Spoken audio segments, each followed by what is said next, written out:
everyone, this is going to be a quick video showing you problems with another Hanway Raptor.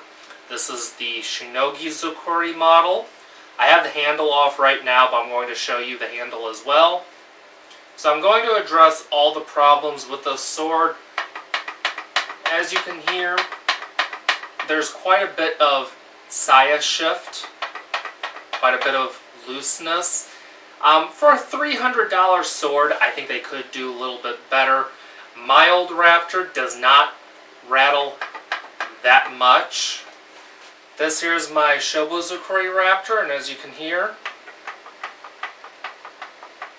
there is definitely some rattle, but not nearly as much as that one.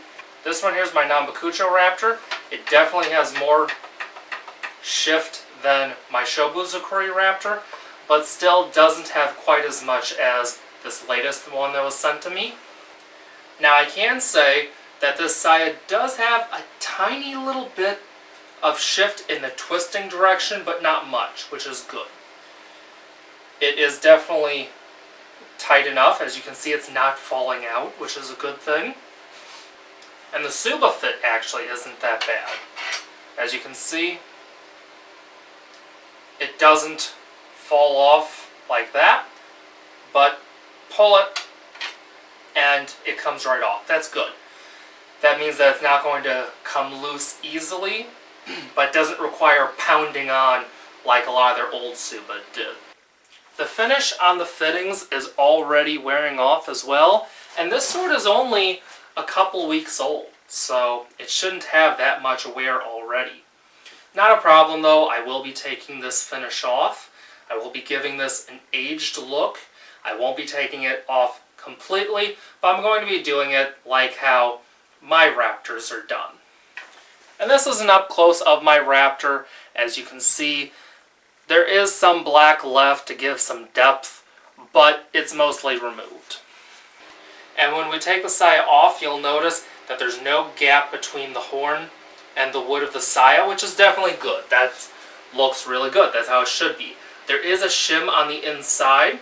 It came to me that way, but not that big a deal to me. Now when we take the blade out of the saya is when things start to get interesting. Number one, this blade is still heavy. This blade is about 4 millimeters thicker than my Shobu Zukuri Raptor. And it definitely feels heavier as a result. Now, some of you may say that's not a fair comparison because it's not the same blade geometry.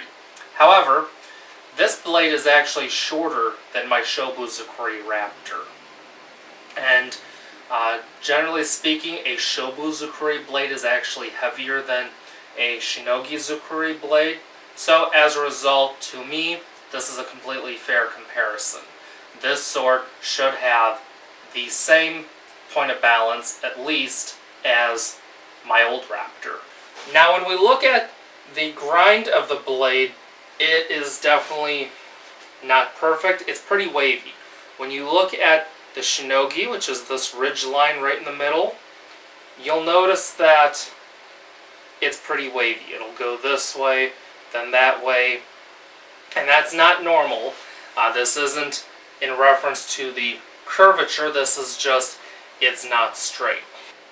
And when we look at the grind of the Kisaki, which is the point, you'll notice that this line here isn't straight either. It's wavy. And when we look at the other side, it's just as bad or even worse. Again, you'll notice this line isn't straight, and the edge actually dips right in this area. And as a result, that's partially why the Shinogi is so wavy in that area.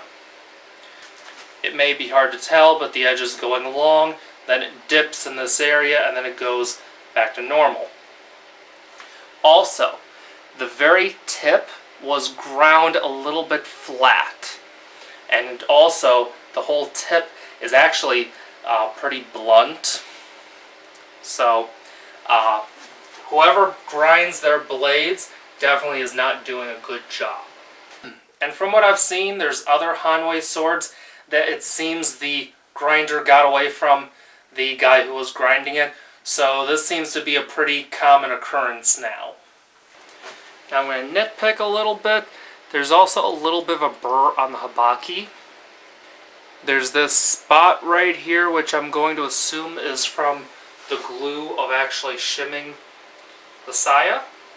The makugi holes have burrs, just as they always do, from Hanwei. It's not a big deal, easy to fix. I noticed that the ska, which is the handle, is 2 inches longer than the tang in this case. Normally from Hanwei I've only seen 1.5 inches, but 2 inches is still okay. The end of the tang isn't the smoothest, but not a big deal, especially on a sword of this price range. The makugi hole isn't drilled off the tang like on the last Raptor that I had to work on, so that's definitely a good thing. Now we're going to move on to the ska, which is the handle. And as you can see, I already have it unwrapped because I wanted to check for cracks or anything like that. And this does have a crack. As you can see, right there, there's a small crack, not a big deal. That'll be pretty easy to fix. When compared to the last Raptor that was sent to me to work on, this isn't that bad at all.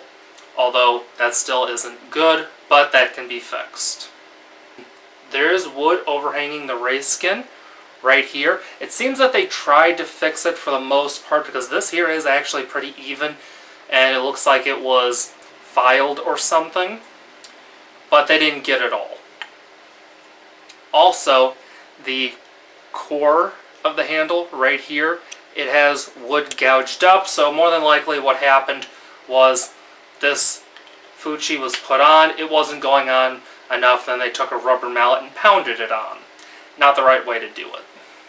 But that will be fixed as well. Also, as you can see, the end is not even, the middle is high, and they actually had the kashira glued on this sword. So that's another thing that'll have to be fixed. Before I even unwrapped it, this is a picture of what the handle wrapping looked like.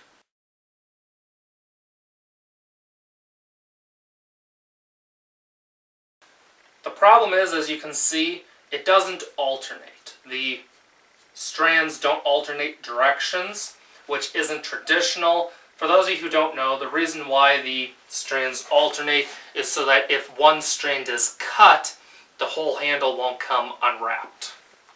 And what I'm referring to is this. As you can see, the strands do alternate. They don't all go the same direction. Also, the diamonds were not uniformly sized. The skamaki was kind of loose, but the end knots were tight, so that is a good thing, but the rest of the wrap was loose. So while this sword is better than the last Raptor that was sent to me to work on, it still has its fair problems. And it seems that this is the new quality control from Hanwei. Hanwei took a nosedive. Thanks for watching. Be sure to like, share, and subscribe. Follow me on Facebook, Instagram, and Twitter. I'll see you next video. See ya.